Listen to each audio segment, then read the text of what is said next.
읽은 본 말씀으로 하나님의 약속 안에서 당당하라라는 제목으로 하나님의 말씀을 나누겠습니다. 우리는 룻기를 묵상하고 있는데 룻기 전에 사사기를 묵상했습니다. 사사기의 특징은 하나님의 말씀을 듣지 않는 것이었습니다.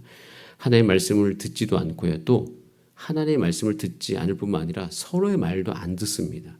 하나님께서도 직접 말씀하시기도 하지만 공동체를 통해서도 말씀하실 때가 참 많은데 듣지를 않아요.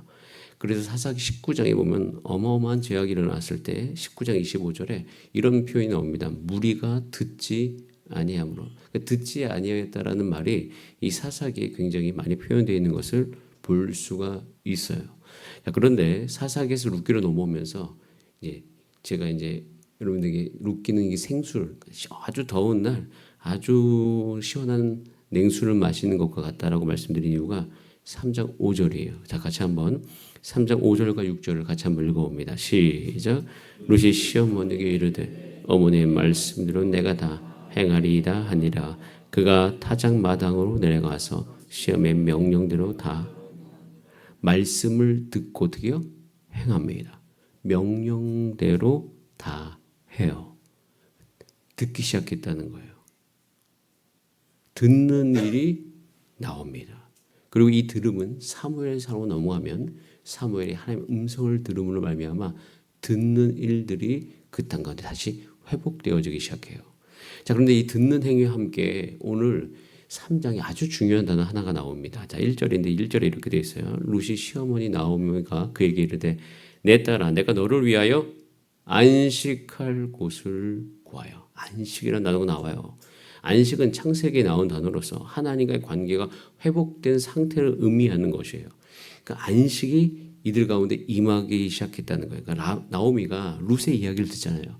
그 룻기 2장에 보면 룻이 되어진 일, 그리고 보아스의 밭에 간 일, 이 일을 다 들으니까 이 나오미가 직감적으로 한 가지 아는 것이 있어요. 다시 이 가문이 하나님과 연결되고 있구나.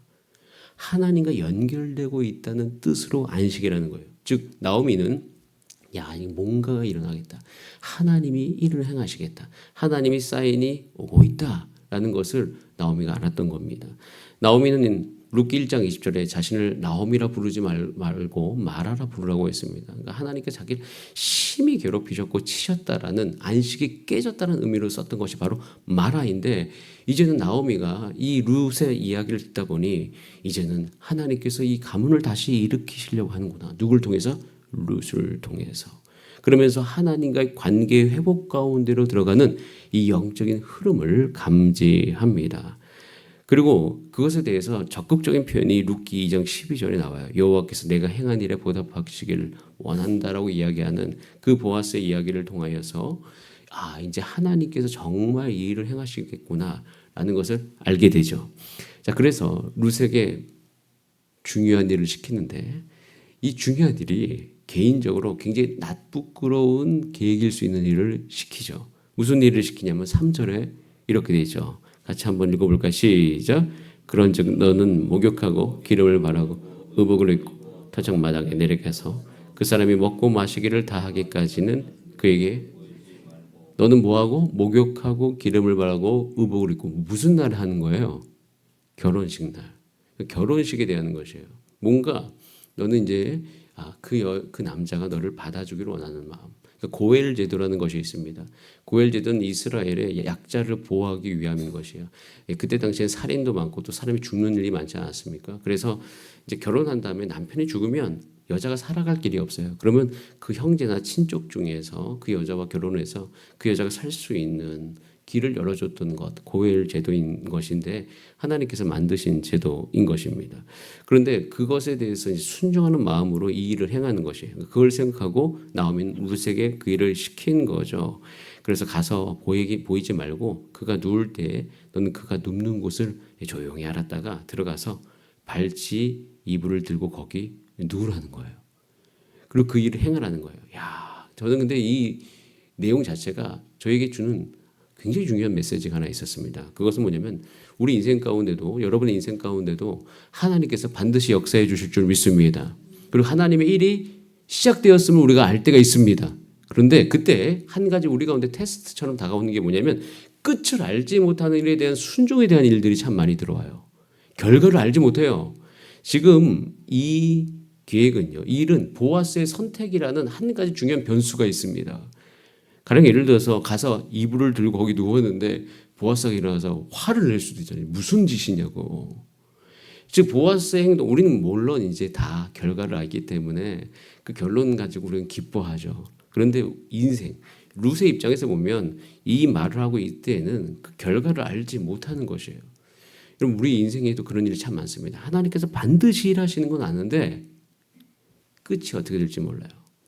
저도 작년에 이제 딱 이맘때에 주사람께 오게 됐는데 그때 당시에 기분이 딱 그랬어요. 끝을 알지 못하는. 이 다음에 어떻게 됐겠지? 그런 어떤 막연한 부분들이 있어요. 근데 막연한데 하나님의 뜻은 분명해. 그래서 가끔씩 우리는 그때 한 가지 충동이 있어요. 끝을 알고 결과를 알고 움직였으면 좋겠다라는 생각을 할 때가 참 많은데 하나님의 일들은 그러지 않을 때가 많아요. 가령 예를 들어서 우리 8월 달에 전균 여름수련 하지 않습니까? 그 끝이 어떻게 될까요? 어제 우리 같이 기도하면서 우리 당회 가운데서 그 이야기를 나눴지만 우리가 수없이 많은 변수들이 존재합니다. 그 끝이 어떻게 될지는 사실 저도 몰라요. 하나님께서 마음을 주셨고 그것이 굉장히 중요한 영적인 변화를 일으킬 것에 대한 마음을 주셨기 때문에 그것을 순종하고 있는 것이에요. 여러분 인생에도 그런 일들이 있을 겁니다. 하나님의 뜻, 하나님의 길은 분명한데 그 끝을 알지 못해요. 그 결과를 알지 못해요. 그럼 그때 여러분의 삶 안에 하나님의 약속이 이루어지고 있음으로 말미암아 당당할 수 있는 은혜가 여러분 가운데 있기를 간절히 바랍니다. 그 끝을 알지 못하는데 룻은 그 일을 합니다. 자, 그런데 그 일을 하게 만드는 굉장히 중요한 그의 룻의 삶의 변환이 한 가지가 있어요. 자, 9절에 나와 있어요. 이 9절이 끝을 알지 못한 순종하는 하나의 백성 가운데 반드시 회복이 되어져야 될 거예요. 자, 9절 말씀을 같이 한번 읽어보겠습니다. 이르되 내가 누구냐 하니 대답하되 나는 당신의 여종 룻이오니 당신의 옷자락을 펴 당신의 여종을 덮으소서. 이는 당신이 기업을 물을 자가 됨이니이다. 너가 누구냐라고 물어봐요. 이것은 다른 말로 표현하면 넌 무슨 자격으로 여기 누워있니? 라는 표현일 수도 있습니다. 여러분 우리 인생 가운데 한 가지 여러분께서 하나님의 여러분의 삶 가운데 열심히 일하시는 줄 믿으시기 바랍니다. 무슨 자격으로요? 여러분 여러분의 자격을 하나님의 말씀에 의지해서 나는 하나님의 아들입니다. 나는 하나님의 딸입니다. 나는 하나님의 자녀입니다. 이 당당함이 여러분 안에 늘 있게 되기를 간절히 바랍니다. 이도 그럴 것이 보아스가 너 누구냐라고 물어봤을 때 당신의 여종이라고 대답하죠. 자, 이것은 룻기 2장 13절에 하녀라고 이야기하는 것하고 완전히 달라요. 하녀라는 사람은요, 그 안에서 그냥 일을 하는 사람인데 이 여종은요, 부인이나 첩으로 결혼할 수 있는 자를 뜻하는 단어예요. 즉 다른 말로 얘기하면 나는 당신과 결혼을 할 수 있는 자. 고엘 제도에 의해서 하나님이 만드신 그 제도 안에서 나는 법적으로도 자격이 있다. 당신과 결혼을 할 수 있는. 즉 룻의 자기 스스로에 대한 정체성이 온전해졌어요. 그러니까 룻은 그 정체성이 있었기 때문에 끝을 알지 못하지만 지금 이 하는 일에 대한 당당함을 가질 수 있었던 것입니다. 여러분 우리 삶 가운데 순종의 길이 있을 수 있어요. 그것을 끝이 모를 수 있어요. 근데 그때 우리도 당당할 수 있어요. 여러분이 하나님의 자녀인 것, 하나님 여러분의 아버지이신 것, 그 한 가지의 사실로 말미암아 여러분이 그 길을 가는 것에 대한 당당한 마음이 여러분 삶 가운데 늘 있기를 소원합니다. 오늘도 그런 하루 되시기를 바라요. 난 하나님의 자녀이므로 이 길을 가는 것이 맞다. 끝은 알지 못하지만 하나님께서 반드시 가라고 하신 것이니 내가 가겠다라고 주 앞에 반응하시기를 바랍니다. 그렇게 사실 룻은요 자신을 위해서 했다기보다는 이 모든 것이 시어머니와 그리고 이 모든 것이 순종으로 말미암아 꿋꿋하게 그 길을 가고 있는 룻을 보아요. 그래서 룻은요 당당함과 동시에 한결같습니다. 그것을 가지고 한결같이 하루 가고 있는 것이에요. 자, 이렇게 약속 안에서 자기의 정체성이 회복되고 당당하여서 한결같이 길을 걸어가는 그 룻의 삶 가운데 나타난 특징이 있어요. 저는 18절 말씀이 여러분 가운데도 은혜가 되어지기를 바라고 또 우리 삶 가운데 또 우리 가정과 우리 교회 가운데 이 일대로 이 말씀대로 되어지기를 소원합니다. 같이 한번 18절 말씀을 읽습니다. 이에 시어머니가 이르되 내 딸아 이 사건이 어떻게 될지 알기까지 앉아 있으라. 그 사람이 오늘 이 일을 성취하기 전에는 쉬지 아니하리라 하니라. 쉬지 아니하리라. 그 보아스가 쉬지 않겠다는 거예요. 지금부터 18절에 이 시점은 시어머니가 루스의 할 일이 끝난 시점이에요. 그래서 어떻게 이 사건이 어떻게 될지는 알기까지 우린 앉아있자 기다리는 거죠. 그런데 기다리는 약속 안에서 당당하여 한결같은 루스에게 한 가지 은혜가 임합니다. 그것은 본인들이 일을 하지 않는데 일이 진행되고 있는 것이에요. 여러분, 우리 삶 가운데 우리만 일하는 것이 아닙니다. 우리가 해야 될 일이 있어요. 그런데 그 일과 동시에 우리가 연결된 모든 일들 가운데 하나님이 일해 주시는 영역이 분명히 있음을 기억하시기 바랍니다. 우리는 아무것도 안 할 수 있지만 그 아무것도 안 함, 그 안에 한 가지 플러스 되는 것이 인생의 비밀인데 그것은 일이 성취되기 전까지 쉬지 아니하는 보아스가 있는 거죠. 이것은 우리 가운데 들려지는 중요한 하나님 아버지의 마음이 있어요. 내가 나의 삶 가운데 하나님의 약속 붙들면서 당당하고 한결같은 너의 삶 가운데 내가 너를 위해서 일하고 있다라는 그 중요한 진리인 것이죠. 그래서 두려워하고 있는 룻, 하지만 이 안에 보아스의 열심히 시작되고 있음을 보여주고 있습니다. 주여, 우리 삶 가운데서도 이런 믿음의 눈이 있게 하여 주시옵소서. 오늘도 나의 삶 가운데, 오늘 이 앞에 이 새벽에 나와서 기도하는 나의 삶 가운데 하나님께서 열심히 일하심을 오늘도 내가 알고 그것 안에서 내가 격려받고 위로받고 힘을 얻게 하여 주시옵소서. 이런 일들이 일어납니다. 그래서 약속 안에서 당당하여 한결같은 룻의 삶 가운데서는 하나님이 쉬지 않고 일하시는 것이 있고 또 한 가지는 이런 삶의 특징은요. 이 세상 속에 살아가지만 세상의 영향력을 끊을 수 있는 힘이 그의 삶 가운데 공급이 되어지는 것이에요. 룻은 그 어떠한 영향력 가운데서도 자기의 길을 꿋꿋하게 가는 것을 볼 수 있습니다. 여러분 이 새벽이 여러분 가운데 오늘 이 세상 속에서 승리할 수 있는 힘을 얻어 가시는 장소와 시간이 되기를 바랍니다. 그래서 세상이 주는 영향력, 오히려 여러분의 삶은 하나님의 말씀의 영향력이 분명히 나타나는 삶 되시기를 바랍니다.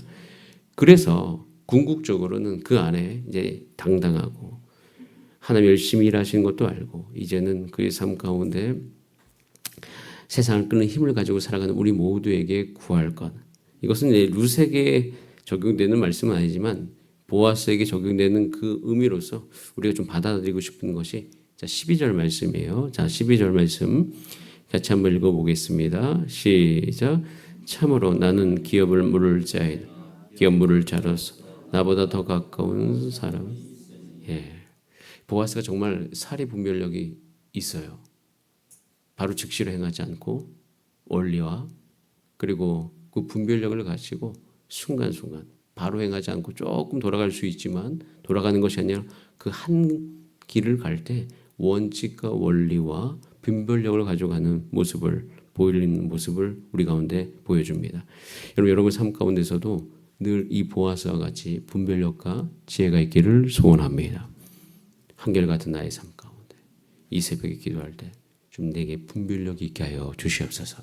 우리 자녀를 향한 분별력이 있게 하시고 내 배우자를 향한 분별력이 있게 하시고 오늘 일할 때 분별력이 있게 하여 주시고 일정을 짜갈 때 분별력이 있게 하여 주셔서 주님의 그 주신 분별력으로 주의 뜻에 순종하면서 한 걸음 한 걸음 나아갈 수 있는 하루 되게 하여 주시옵소서. 저는 그래서 제가 이제 새벽마다 앞에 이제 설교문도 있지만 이 설교문 안에 뒤에 보면 제가 패드를 쓰기 때문에 저 일정표가 있습니다. 기도하다가 일정을 짤 때가 참 많아요. 왜냐하면 저는 습관이 되어 있는 한 가지가 있습니다. 예전에 대학 시절부터 어떤 일을 하기 전에 일정도 하나님께 물어보죠. 그리고 그 일정들을 조정해 갑니다. 그리고 그 일정이 변화되더라도 그 일정 가운데서 내가 무슨 일을 해야 될지를 명확하게 분별이 되어지는 은혜를 누리게 되는데 특별히 바쁘게 살아가시는 분들 그 바쁘다고 하는 그 안에서도 여유를 느끼실 수 있는 은혜가 여러분 가운데 분명히 있을 것이에요. 그래서 오늘도 이 하루를 24시간을 주 앞에 올려드리시기 바랍니다. 하나님께서 여러분 삶 가운데 임하셔서 성령님의 도우심으로 분별할 수 있고 여러분이 움직여야 될 때가 멈춰야 될 때를 잘 분별해서 하루 승리하게 될 줄 믿습니다.